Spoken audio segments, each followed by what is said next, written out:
طب انا اعرف منين؟ يا ابحث على جوجل ان هو في ال NFC، يا اما ممكن تلاقي في شريط هتلاقيه بالرمز ده، الشكل ده بالظبط، تروح مفعله، خلاص كده هيشتغل معاك.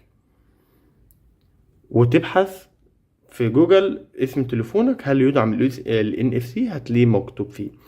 تمام، طلع تليفونك يدعم ال NFC والكارت يدعم ال NFC، هتروح دايس بقى على شحن كارت، وهتروح لو انت في ايفون هتروح عامل كده، قال لك خلاص انت جاهز كده. هيروح جايب لك ايه؟